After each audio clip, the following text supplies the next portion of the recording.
اليوم يئس الذين كفروا من دينكم فلا تخشوهم واخشون اليوم أكملت لكم دينكم وأتممت عليكم نعمتي ورضيت لكم الإسلام دينا فمن اضطر في مخمصة غير متجانف لإثم فإن الله غفور رحيم۔ آج کافر لوگ تمہارے دین کے نامغلوب ہونے سے نا امید ہو گئے ہیں، لہذا ان سے مت ڈرو اور میرا ڈر دل میں رکھو۔ آج میں نے تمہارے لیے تمہارا دین مکمل کر دیا، تم پر اپنی نعمت پوری کر دی اور تمہارے لیے اسلام کو دین کے طور پر ہمیشہ کے لیے پسند کر لیا، لہذا اس دین کے احکام کی پوری پابندی کرو۔ ہاں، جو شخص شدید بھوک کے عالم میں بالکل مجبور ہو جائے اور اس مجبوری میں ان حرام چیزوں میں سے کچھ کھا لے، بشرطے کہ گناہ کی رغبت کی بنا پر ایسا نہ کیا ہو، تو بے شک اللہ بہت معاف کرنے والا بڑا مہربان ہے۔ پیچھے جن جانوروں کو حرام قرار دیا گیا تھا اور جن کاموں کو ناجائز قرار دیا گیا تھا، جیسے استقسام بالازلام، تو اللہ تبارک و تعالیٰ یہ فرما رہے ہیں کہ ایک زمانہ تو وہ تھا جب کافر غالب تھے اور تم مغلوب تھے۔ اس وقت میں تمہیں کوئی عام رواج سے ہٹ کر کوئی کام کرنا تمہارے لیے مشکل ہوتا تھا، کیونکہ اس پر تنقیدی کی جاتی تھی، طعنے دیے جاتے تھے، اور ایک زمانہ تھا کہ جس میں کافر لوگ یہ سمجھتے تھے کہ وہ تم پر غالب آ جائیں گے۔ لیکن اب الحمدللہ وہ صورتحال نہیں رہی، بلکہ اب تمہارا غلبے کا وقت ہے، اور جو کافر لوگ ہیں وہ مایوس ہو گئے ہیں اس بات سے کہ اب ان کو ہمارے دین کے اوپر غلبہ حاصل ہو، یعنی اسلام پر غلبہ حاصل ہو۔ لہذا آپ کو چلے ہوئے رواج کے خلاف کوئی کام کرنے میں کوئی دشواری نہ ہونی چاہیے، اور آپ ان محرمات پر جن کا بیان کیا جا رہا ہے عافیت کے ساتھ عمل کر سکتے ہیں۔ اور پھر یہ بھی فرما دیا کہ الیوم اکملت لکم دینکم، آج میں نے تمہارے لیے تمہارے دین کو مکمل کر دیا، واتممت علیکم نعمتی، اور میں نے اپنی نعمت تم پر تمام کر دی، اور رضیت لکم الاسلام دینا، اور اسلام کو تمہارے لیے دین کے طور پر ہمیشہ کے لیے پسند کر لیا۔ یہ بڑی عظیم آیت ہے، اور ایک مرتبہ ایک یہودی نے حضرت فاروق اعظم رضی اللہ تعالیٰ عنہ سے یہ کہا تھا کہ آپ کے اوپر ایک ایسی آیت نازل ہوئی ہے کہ جو اگر ہم پر نازل ہوتی تو ہم اس دن کو، جس دن یہ نازل ہوئی تھی، ہم ایک جشن کا دن منا لیتے۔ تو حضرت فاروق اعظم رضی اللہ تعالیٰ عنہ نے اس کے جواب میں فرمایا کہ حضرت فاروق اعظم کے جواب میں فرمایا کہ ہم جانتے ہیں کہ یہ آیت کس جگہ اور کس دن نازل ہوئی۔ یعنی اللہ تبارک و تعالیٰ نے، جیسا کہ حضرت عبداللہ ابن عباس کی روایت میں آتا ہے، یہ آیت حجۃ الوداع کے موقع پر نازل فرمائی تھی۔ حضرت عبداللہ ابن عباس رضی اللہ تعالیٰ عنہ یہ بھی فرماتے ہیں کہ یہ تقریباً قرآن کی آخری آیت ہے، اس کے بعد کوئی آیت احکام نازل نہیں، صرف ترغیب و ترہیب کی چند آیتیں ہیں جن کا نزول اس آیت کے بعد بتایا گیا ہے۔ آیت کے نازل ہونے کے بعد رسول کریم صلی اللہ علیہ وسلم اس دنیا میں صرف 81 روز باقاعدہ حیات رہے، اور اس کے بعد آپ کی وفات ہو گئی۔ تو اس لیے یہ آیت آخری آیت ہے اور حجۃ الوداع کے وقت میں نازل ہوئی۔ اس میں جو یہ فرمایا گیا کہ آج ہم نے تمہارے دین کو تمہارے لیے مکمل کر دیا، اس کا کیا مطلب ہے؟ ایک مطلب تو بعض حضرات نے یہ بیان کیا ہے کہ جس مقصد کے لیے آپ کو اس دنیا میں مبعوث فرمایا گیا تھا، جزیرہ عرب پر آپ کی مکمل حکومت قائم ہو جانے کے بعد وہ مقصد پورا ہو گیا. تو دین کے مکمل ہونے سے مراد یہ ہے کہ آپ کی بعثت کا مقصود پورا ہو گیا. اور بعض حضرات نے اس کے معنی یہ کیے ہیں کہ شریعت کے جو احکام قرآن کے ذریعے بھیجنے تھے، قرآن کریم کے ذریعے جو نازل کرنے تھے، وہ اب پورے ہو گئے. اب ہمیں قرآن کریم کے ذریعے کوئی حکم دینے کی ضرورت نہیں ہے. اور اب آپ یعنی نبی کریم صلی اللہ علیہ وسلم جو کوئی تفصیلات بیان فرمائیں، تفصیلی احکام بیان فرمائیں، تو وہ آپ کے ذریعے امت تک پہنچ جائیں گے. لیکن قرآن کریم نے اب اپنے احکام جو کچھ نازل کرنے تھے وہ کر دیے، وہ مکمل ہو گئے. تو اب کوئی حکم والی آیت اس کے بعد نہیں آئے گی. اور یہاں سے یہ بات بھی معلوم ہوئی کہ اس کے بعد کوئی حکم والی آیت نہیں آئی. لہذا بعض حضرات جو سمجھتے ہیں کہ آیت ربا وہ اس کے بعد آئی ہے، یہ خیال درست نہیں،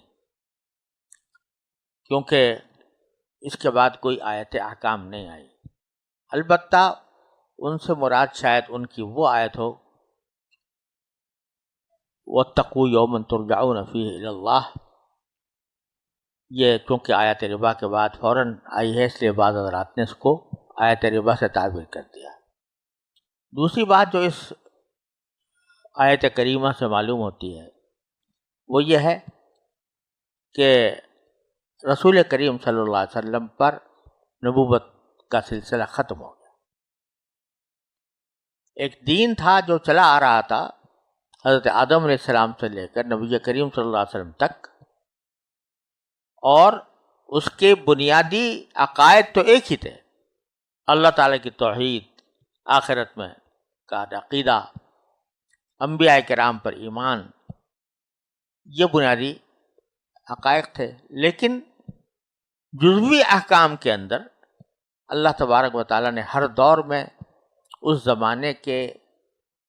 حالات کی رعایت سے مختلف احکام جاری فرمائے تھے، کہیں سخت تھے، کہیں نرم تھے. اب اللہ تبارک و تعالیٰ نے اس بدلتے ہوئے تدریجی حالات کو ختم کر کے اب واحد نظام دے دیا،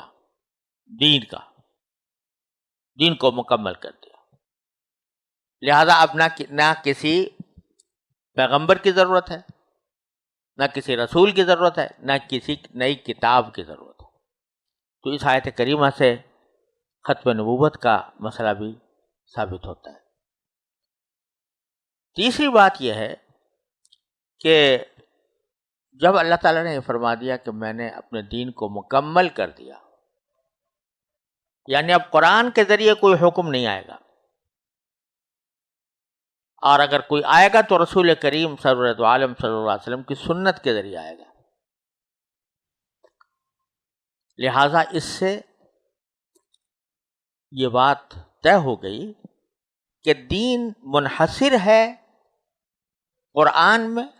یا نبی کریم سرورت عالم صلی اللہ علیہ وسلم کی سنت میں. اور جن کی سنت کی آپ نے اقتداء کی تلقین فرمائی ان کی سنت میں، یعنی خلفائے راشدین. تو دین کی کوئی ایسی چیز جس کے بارے میں یہ کہا جائے کہ یہ دین کا حصہ ہے یا واجب ہے یا سنت ہے یا مستحب ہے، یہ ثابت کرنے کے لیے ضروری ہوگا کہ یا تو وہ قرآن سے ثابت ہو، یا حدیث سے ثابت ہو رسول کریم صلی اللہ علیہ وسلم کے، یا خلفائے راشدین کے عمل سے ثابت ہو، یا ان کے قول سے ثابت ہو. اگر کوئی عمل ایسا ہے جو نہ رسول کریم صلی اللہ علیہ وسلم نے بیان فرمایا، نہ قرآن کریم میں آیا، نہ خلفائے راشدین نے اس پر عمل کیا، نہ اس کی ترغیب دی، اس کو مباح تو کہہ سکتے ہیں، لیکن اس کو دین کا حصہ بنا کر اس کو واجب، لازم، مستحب کہنا درست نہیں. اسی کا نام بدعت ہے. بدعت ہر نئی چیز کو نہیں کہتے، ہر نئے کام کو نہیں کہتے، لیکن وہ کام جو دین کا حصہ بنا کر کیا جائے وہ بدعت ہے، چاہے دیکھنے میں وہ چیز اچھی لگ رہی اور بظاہر اس میں ثواب کا کام نظر آتا ہو۔ اس کی میں مثال یہ دیا کرتا ہوں کہ جیسے کوئی شخص یہ کہے کہ مغرب کی نماز 3 رکعتیں ہیں، تو یہ کچھ طاق عدد ہے، اس کو پورا کر کے 4 کر دیتا ہوں، 3 کے بجائے 4 کر دوں، تو چوتھی رکعت میں اس نے کوئی گناہ کا کام نہیں کیا، اس نے سورہ فاتحہ پڑھی، اس نے قرآن کریم کی تلاوت کی، اس نے رکوع کیے، سجدے کیے، تو کوئی گناہ کا کام نہیں کیا، لیکن چونکہ اپنی طرف سے ایک چیز کا اضافہ کر دیا، اس واسطے وہ 4 تو کیا ہوتی 3 والی بھی ڈوب گئی۔ اس لیے کوئی بھی چیز دین کے اندر اس طرح داخل کرنا کہ جس کو جزو دین قرار دے دیا جائے اور اس کو لازم سمجھا جائے، واجب سمجھا جائے، اس کے نہ کرنے والے پر نکیر کی جائے، یہ چیز ہے جو کسی عمل کو بدعت بنا دیتی۔ اگر کوئی آدمی محض مباح سمجھ کر وہ کام کرے تو کچھ حرج نہیں، ناجائز نہیں ہے، لیکن جب اس کو دین کا حصہ بنا دیا جاتا ہے تو پھر وہ ناجائز ہو جاتا ہے، بدعت بن جاتا ہے۔ اب جیسے کوئی شخص رسول کریم صلی اللہ علیہ وسلم کے اسم گرامی پر محبت کے اعلیٰ، محبت کے تصور سے اپنے انگوٹھے چوم کے آنکھوں کو لگا لے تو اپنے ذات میں ایک جائز فعل ہے، مباح فعل ہے، لیکن کوئی کہے کہ یہ لازمی ہے، جب بھی رسول کریم صلی اللہ علیہ وسلم کا اسم گرامی آئے تو ضرور آدمی ایسا کرے، تو یہ لازمی ہونے کی جو بات کر رہا ہے، اس کا معنی یہ دین کا ایک ایسا حصہ ہے جو نہ قرآن میں ہے، نہ حدیث میں ہے، نہ رسول کریم صلی اللہ علیہ وسلم کے ارشادات میں ہے، نہ خلفائے راشدین کے عمل میں ہے، تو وہ اس کو بدعت بنا دے گا۔ اور جب ایک چیز بدعت بن جاتی ہے لوگوں کے رواج کی وجہ سے، تو اس کو صرف مباح کی حیثیت میں کرنا بھی مشکوک ہو جاتا ہے۔ ساری دنیا تو اس لیے سے کر رہی ہے کہ یہ لازم ہے، واجب ہے، شرعاً شریعت کا حصہ ہے، آپ کہتے ہیں کہ میں مباح سمجھ کے کر رہا ہوں، تو وہ در حقیقت ایک مصنوعی کارروائی ہوتی ہے۔ اس لیے جب کوئی چیز بدعت بن جائے تو چاہے آدمی صحیح نیت سے بھی کرے تو وہ ناقابل قبول ہے۔ ہاں، اگر سچے دل سے کوئی شخص مباح سمجھ کر کرتا ہے تو کوئی حرج نہیں، انشاءاللہ اس میں اللہ کی رحمت سے اس کے اوپر کوئی مواخذہ نہیں ہوگا۔ بہرحال اس آیت کریمہ سے بدعات کی بھی نفی ہو رہی ہے۔ اب آگے باری تعالیٰ فرماتے ہیں وہی جو ابھی پیچھے جن چیزوں کی ممانعت کی گئی تھی کہ مردار نہ ہو اور گلا گھٹ کر ہلاک نہ ہوا ہو، چوٹ سے ہلاک نہ ہوا ہو، وغیرہ وغیرہ، تو اب اللہ تبارک و تعالیٰ فرماتے ہیں کہ البتہ اگر کوئی شخص شدید بھوک کے عالم میں مجبور ہو جائے، فمن اضطر فی مخمصۃ، تو اس کے لیے جائز ہے کہ بقدر ضرورت کھا کر اپنی جان بچا لے، لیکن اس میں قید یہ لگا دی غیر متجانف لاسم، گناہ کرنے کی غرض سے نہ ہو، گناہ کرنے کی طرف میلان کی وجہ سے نہ ہو۔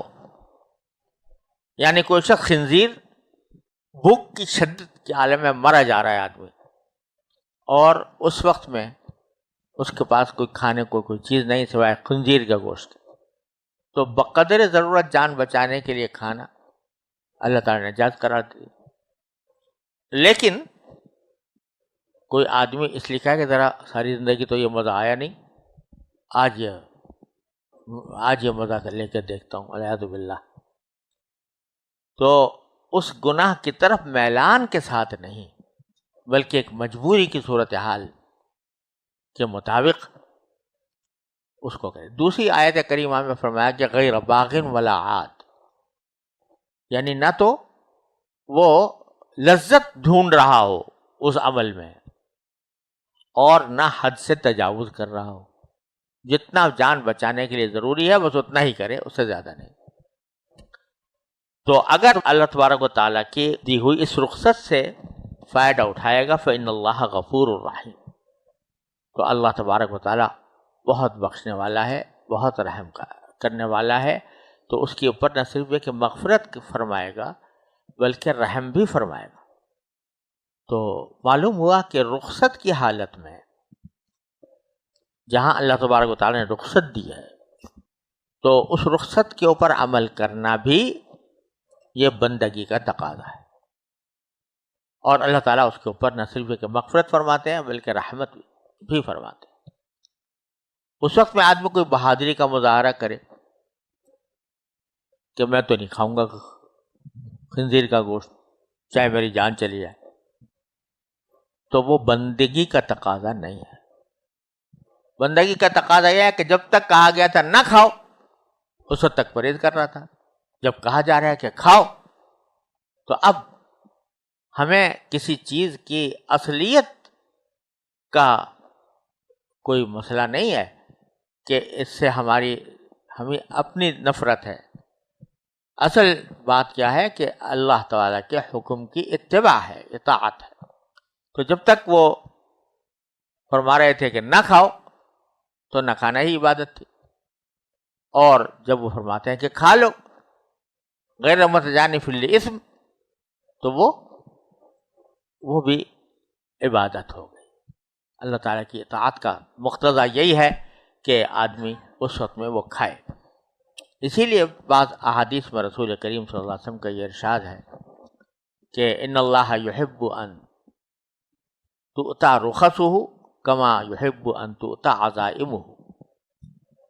اللہ تعالیٰ جس طرح یہ پسند کرتے ہیں کہ عزیمت کا کام بندہ کرے، اسی طرح یہ بھی پسند کرتے ہیں کہ جن چیزوں کی رخصت عطا فرمائی ہے اللہ تعالیٰ نے ان رخصت پر عمل کرے. وہ بھی اللہ تعالیٰ کو پسند ہے، وہ بھی بندگی کا تقاضا ہے. لہذا اس میں کوئی شبہ نہ رکھے کہ بھئی میں نے کھا تو لیا ہے میرا، لیکن میں کہیں میرے لیے گناہ گار نہ ہوں، اللہ کو ناراض کرنے والا نہ ہوں. نہیں، اللہ تعالیٰ فرماتے ہیں میری دی ہوئی رخصتوں پر عمل کرنا بھی مجھے پسند ہے. تو اس لیے وہ فرمایا کہ اللہ تعالیٰ بہت بخشنے والا اور بہت رحم کرنے والا ہے، اس میں کسی شک کی گنجائش نہیں ہونی چاہیے.